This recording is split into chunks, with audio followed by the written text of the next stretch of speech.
Hello बच्चों, आज हम क्लास 10th पे बात करेंगे।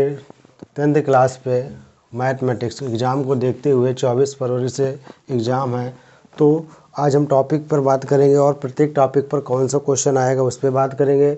और कुछ टॉपिक्स पे आज हम डिस्कशन भी करेंगे कि कैसे एग्ज़ाम में इस टॉपिक्स के क्वेश्चन आएंगे तो कैसे उनको सॉल्व करेंगे। आज इन सब पर चर्चा होगी। तो ये जैसा कि इसमें हमारा पढ़ा है math UP board class 10th। वैसे तो हम पढ़ाते 9 से 12, लेकिन आज हम बात करेंगे केवल बोर्ड को एग्ज़ाम को देखते हुए 10th क्लास पे, क्योंकि 24 फरवरी से पेपर स्टार्ट हो रहा है। एनसीईआरटी पैटर्न पे रहेगा। और देखिए, जैसे हमने टॉपिक लिख दिए, सबसे पहले हमको पता होना चाहिए कि कितने टॉपिक हैं हमारे मैथमेटिक्स में। क्लास 10th की बुक में कौन से टॉपिक हैं, कितने हैं और किस टॉपिक से कैसा क्वेश्चन आने वाला है।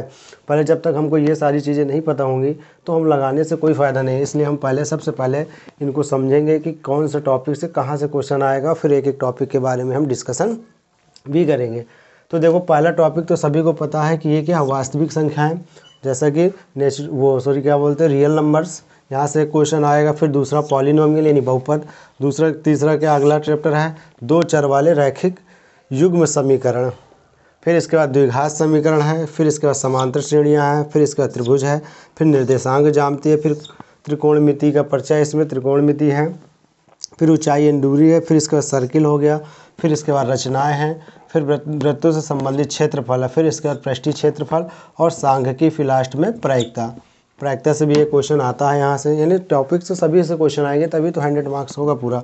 से कितने मार्क्स का हाई स्कूल में, यहाँ 70 मार्क्स का। ये 70% कोर्स कवर, मतलब कवर तो करेंगे पूरा, लेकिन यहाँ पर 70 नंबर का पेपर होगा। तो आज हम बात करेंगे इन 3 टॉपिक में। ये 3 टॉपिक को हम कवर करने वाले हैं कि कैसे कौन सा क्वेश्चन और क्या आने वाला है, और ऐसे क्वेश्चन आते हैं तो इनको कैसे सॉल्व किया जाता है।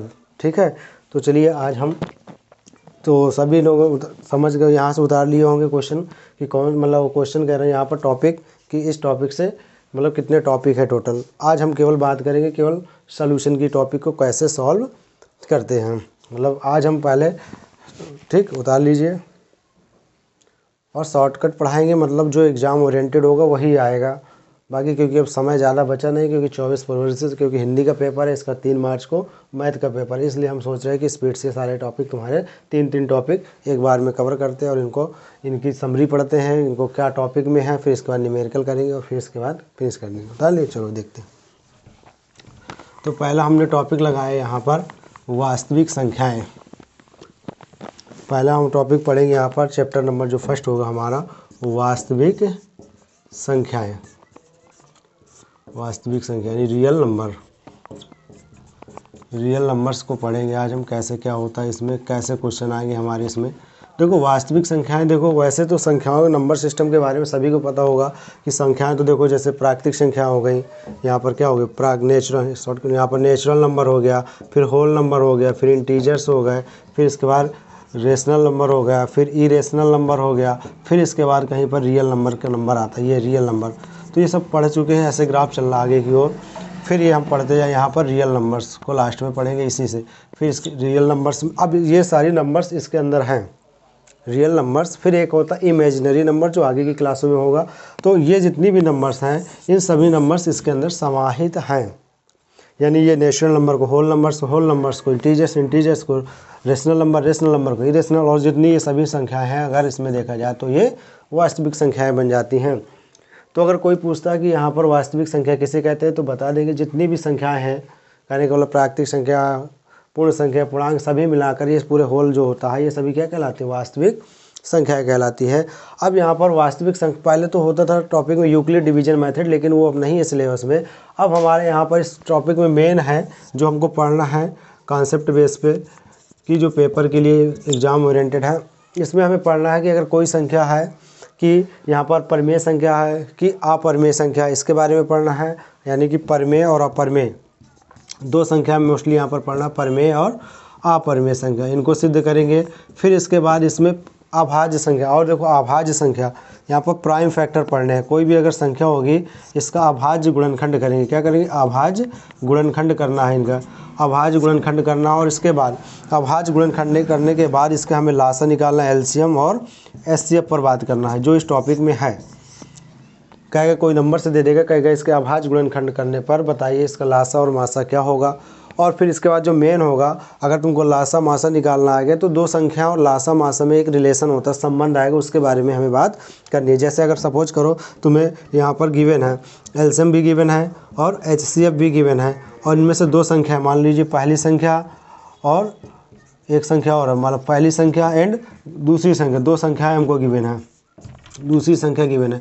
कहने का मतलब है एलसीएम हो गया, एचसीएफ हो गया, फर्स्ट संख्या हो गई और सेकेंड नंबर। तो इनमें एक रिलेशन होता है कि लासा गुणे मासा बराबर पहली संख्या गुणे दूसरी संख्या। चार अननोन है, इनमें से कोई तीन की वैल्यू दे देगा, चौथा पूछ लेगा। जैसे तो इसमें ये वेरी मोस्ट इंपॉर्टेंट, इससे क्वेश्चन आने ही वाला है कि एलसीएम और एचसीएफ में क्या, और पहली संख्या जैसे एलसीएम गुणे एचसीएफ बराबर होता है फर्स्ट संख्या गुणे सेकेंड संख्या, ऐसे ये बनता है। ये एक रिलेशन होता है, ये वेरी मोस्ट इम्पॉर्टेंट है, क्योंकि यहाँ पर लासा गुणे मासा बराबर पहली संख्या गुणे दूसरी संख्या। तो आज हम पहले बात करेंगे परिमेय संख्या और परमेय संख्या और अभाज्य संख्याएं क्या होती हैं इनके बारे में, और अभाज्य गुणनखंड करके लासा और मासा कैसे निकालेंगे। ये सारी संख्याओं पर हमारे यहाँ चर्चा होने वाली है, क्योंकि यहीं से पेपर में आता है। इससे एक तो फिक्स है, यहाँ से असिद्ध कीजिए कि एक अपरिमेय संख्या होगी, तो नॉर्मली उसको सिद्ध कर लेंगे। फिर इसके बाद यहाँ पर अभाज्य गुणनखंड से यहाँ से 2 नंबर का क्वेश्चन आ सकता है, या फिर यहाँ से एक क्वेश्चन बन जाता है कि लासा मासा और पहली संख्या दूसरी संख्या में क्या रिलेशन होता है। तो इन सब पे आज चर्चा करेंगे। तो अब देखो, पहले हम सबसे पहले आपको ही बता दें यहाँ पर कि अभाज्य गुणनखंड यानी अभाज्य संख्याएँ क्या होती हैं, उनसे लासा और मासा हम कैसे निकालेंगे। देखो यहाँ पर देखते हैं, जैसे सपोज करो यहाँ पर हम टॉपिक अभाज्य संख्या, पहले तो अभाज्य संख्या पता होनी चाहिए, तभी तो अभाज्य गुणनखंड करेंगे। यहाँ पर अभाज्य संख्या ऐसी संख्या होती है जो वन एवं स्वयं से क्या हो, कट हो या उनके गुणनखंड हो, वह संख्या होगी और वह स्वयं संख्या होगी, और एक के अलावा कोई भी संख्या यहाँ पर कॉमन ना हो या उससे डिविजिबल ना हो, भाग ना जाता हो, तो वह क्या कहलाती है, अभाज्य संख्या। जैसे अगर तुम निकालोगे यहाँ से सबसे छोटी अभाज्य संख्या जो होती है, सबसे छोटी अभाज्य संख्या, सबसे छोटी अभाज्य संख्या, यहाँ से अगर स्टार्टिंग करेंगे, सब लोग जैसा कि जानते भी होंगे, फिर भी देख लेते हैं। यहाँ पर 2, फिर 3, फिर 5, फिर 7, ऐसे सीरीज चलती जाती है लास्ट तक। तो ये सबसे छोटी अभाज्य संख्या हो गई, क्योंकि देखो ये 1 से कट रही है और स्वयं 2 से कट रही है, इसके अलावा इसके कोई भी अभाज्य गुणनखंड नहीं, वो किसी संख्या से नहीं कटेगी। ऐसे ये भी है, ऐसे ये भी। तो अगर बात की जाए 1 से लेकर के 100 के बीच में कितनी अभाज्य संख्या होती हैं, तो टोटल 25 होती हैं, और 1 से लेकर के 50 तक के बीच में बात की जाए तो 15 होती है।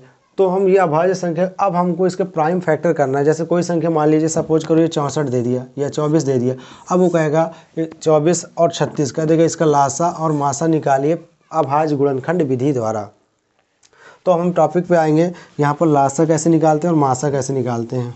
देखिए लासा और मासा पे बात करते हैं।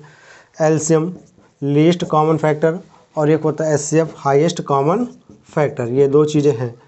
तो इसके कई सारे मेथड होते हैं निकालने के। एक लॉन्ग डिविजनल मेथड होता है, या फिर ऐसे हम नॉर्मली भी कर सकते हैं। जैसे हमारे यहाँ पर प्राइम नंबर या प्राइम गुणनखंड, प्राइम मल्टीपल से निकालना है हमको, अभाज्य गुणनखंड करना है। तो जैसे मान लीजिए हम 2 संख्याएं ले रहे हैं, ये 24 और 36, इसका हमें लासा भी निकालना और मासा। तो हम इसके सबसे पहले अभाज्य गुणनखंड करेंगे। यहाँ पर साइड में अभाज्य गुणनखंड इसके कर लेंगे, दोनों संख्याओं के अभाज्य गुणनखंड। जैसे 2 से काटेंगे तो 12 आएगा, फिर 2 से काटेंगे तो 6 आएगा, फिर 2 से काटेंगे तो 3 आएगा, फिर 3 से 1, इससे पर 2 18 आएगा, फिर यहाँ 2 से काटेंगे 9 आएगा, फिर 2 से 3 से 3, यहाँ पर फिर 3 से 1। अब देखिए हमको ये सब प्राइम संख्या, देखो अभाज्य संख्या लिखिए 2 3, तो इसके गुणनखंड लिख लेंगे 24 के। जैसे यहाँ पर 2 गुणे 2 गुणे 2 गुणे 3, इस तरह इसमें 2 गुणे 2 गुणे 3 गुणे 3, या फिर इसको और आगे बढ़ाएं प्रोसेस को, तो इसको हम लिख सकते हैं। देखो यहाँ पर 2 की पावर कितना है, 3 हो गया, यहाँ पर 3 की पावर 1, इस तरह इसमें 2 की पावर 2 और 3 की पावर 2। अब जैसे हमको निकालना है, सपोज करो ये हमने गुणनखंड निकाले, यहाँ पर ये 24 के गुणनखंड हो गए और ये किसके हो गए, 36 के गुणनखंड। अब तुमसे पूछेगा एलसीएम बताइए और एचसीएफ, तो इसके बारे में हम बात कर लेते हैं। कैसे निकाल, बहुत आसान होता है, बस समझना है। देखो एलसीएम का मतलब होता है लीस्ट कॉमन मल्टीपल, यानी वो संख्या लेंगे जो कॉमन होगी उसको तो लेंगे ही लेंगे, और जो कॉमन भी नहीं होगा उसको भी लेना पड़ता है, यहाँ पर लेंगे। यानी कहने का मतलब है कि अगर इसके हम गुणनखंड करने के बाद पावर में लिखते हैं तो जो हाईएस्ट पावर होता है, हाईएस्ट, जैसे कोई भी मल्टीपल आएंगे यहाँ पर, उसकी जो घात मैक्सिमम घात वाली होगी वो लेंगे, और इसके बाद जो अदर भी होगा उसको भी ले लेंगे। जैसे यहाँ पर मैक्सिमम देखो दोनों में, इसमें कंपेयरिंग करो, इसमें देखो मैक्सिमम 2 की पावर 3 है, यहाँ पर भी 2 की पावर, तो 3 वाला 2 की पावर 3 वाला लिए, 2 तो ऑलरेडी कवर हो गया। इसी प्रकार देखो यहाँ इन दोनों में क्या है, इन दोनों में देखो 3 की पावर 2 है मैक्सिमम वाला, तो मैक्सिमम वाला ले लिए। और चाहो तो इनके अपन गुणनखंड कर लो, तो 2 की पावर 8 वो 3 यानी 8, 3 3 9 कितना आएगा, 8 9 72 आ जाएगा। ये इसका लासा हो जाएगा। तो हमें घात के रूप में देखना, जो मैक्सिमम घात होगी उसको ले लेंगे, और जो यहाँ पर दोनों जितने भी गुणनखंड होंगे उनके जो मैक्सिमम घात होगी उसको ले लेंगे, वो तो एलसीएम निकल आएगा। और देखो लीस्ट का हाईएस्ट कॉमन फैक्टर का मतलब होता है यहाँ पर जो मैक्सिमम घात नहीं लेंगे, इसमें जो मिनिमम घात होगी दोनों में देखेंगे जो सबसे छोटी घात होगी। जैसे यहाँ पर 2 की पावर 2 है, यहाँ पर तो 2 की पावर 2 ले लेंगे, यहाँ पर 2 की पावर 3 है, यहाँ पर 2 की पावर तो छोटी घात वाला ले लेंगे, तो 2 दूनी 4 और 3, तो 4 3 12 आ जाएगा, इसका एचसीएफ आ जाएगा। तो देखो अभी हमने एक वेरीफाई करा सकते हैं तुमको, यहाँ पर देखो बताया था एलसीएम गुणे एचसीएफ बराबर पहली संख्या गुणे दूसरी संख्या। अगर वेरीफाई करने को आ जाए तो कर भी सकते हो। देखो 72 गुणे 12 बराबर 24 गुणे 36, जब इनको कर लेंगे तो ये दोनों आपस में इक्वल आ जाएंगे। तो जैसे कभी भी अगर एलसीएम एचसीएफ की बात आती है कि प्राइम अभाज्य गुणनखंड द्वारा एलसीएम एचसीएफ कैसे निकालते हैं, तो सबसे पहले उनके गुणनखंड कर लेना है, उनको घात के रूप में लिख लेना है। जैसे 2 2 बार है, 3 बार है तो 2 की पावर 3। फिर अगर हम एलसीएम लेना है तो जो हाईएस्ट कॉमन होगा, जो मैक्सिमम घात वाला होगा, जिसमें 2 का अगर गुणन, जो भी अभाज्य गुणनखंड होंगे उनमें जो ज़्यादा घात वाला होगा उसको ले लेते हैं और उनका आपस में मल्टीपल कर लेते हैं। ऐसे एचसीएफ निकालना होता है तो एचसीएफ के लिए जो सबसे कम घात वाला होता है उसको ले लेते हैं और आपस में मल्टीपल कर लेते हैं, तो ये इससे निकल आता। तो ये इनका निकालने का तरीका है एलसीएम और एचसीएफ। अब यहाँ पर एक बात, अब ये एक रिलेशन भी देखो बता दिया यहाँ से, ये रिलेशन कवर कर लेगा। बाकी जैसे अभी हम कराएंगे जो पेपर में आए हुए एग्जाम में आने वाले हैं, ये आए हुए क्वेश्चन उनको भी बात करेंगे। अब इसके बाद आगे जो इसमें टॉपिक होगा देखिए कैसे, इसमें एक आता है कि सिद्ध कीजिए कि √2 या √3 या √5 एक अभाज्य संख्या है, वो सॉरी क्या है, अपरिमेय संख्या है, अभाज्य नहीं अपरिमेय संख्या। तो अपरिमेय संख्या जैसे तुम्हें पता ही है कि अगर कोई भी नंबर है जिनका परफेक्ट स्क्वायर ना निकलता हो और रूट लगा है तो वे क्या होती हैं, अभाज्य संख्या। यानी कहने का मतलब जो अभाज्य कह रहे हैं, जो अपरिमेय संख्या, कहने का मतलब जो परिमेय ना होगी वो अपरिमेय कहलाएंगी, जो रूट के अंदर होंगी। जैसे इसका मान रखें तो 1.414123 ऐसे चलता जा रहा है, इसलिए क्या है नॉन रिपीटेड नंबर है, इसलिए इनको क्या कर अभाज्य संख्या। तो इनको एक क्वेश्चन यहाँ से बनेगा कि बताइए √3 √5 एक अभाज्य संख्या, तो इसको आसानी से प्रूव कर लेंगे। फिर इसके बाद यहाँ पर जैसे कहेगा 2 अभाज्य संख्याओं का गुणनफल, एक अभाज्य संख्या होता है कि भाज्य संख्या होता है, उस पर बात करेंगे। तो जैसे 2 अभाज्य संख्याएँ हैं, ये है एक अभाज्य संख्या, एक ये है अभाज्य कह रहे हैं, सॉरी यहाँ पर बार बार ये क्या अपरिमेय संख्या है। जैसे यहाँ पर एक अपरिमेय संख्या ये, एक अपरिमेय संख्या ये है। जब इन दोनों का हम मल्टीपल करेंगे तो क्या आएगा, देखो 3 दूनी 6 हो जाएगा कि नहीं, ये भी एक अभाज्य संख्या हो। लेकिन जब सेम 2 अभाज्य संख्या वो जब 2 सेम अपरिमेय संख्या लेंगे, अपरिमेय संख्या लेंगे और उनका गुणनफल करते हैं, जैसे √2 और √2, तो एक परिमेय संख्या प्राप्त होती है ऐसे। तो ये सारी चीज़ें थी इस टॉपिक में। अब हम टॉपिक नंबर 2 की ओर चलेंगे। अभी हम वो क्वेश्चन का अभी टॉपिक की डिस्कशन कर रहे हैं, अभी हम क्वेश्चन भी लेकर के आएंगे। अब देखो हम चल रहे हैं दूसरे टॉपिक की ओर।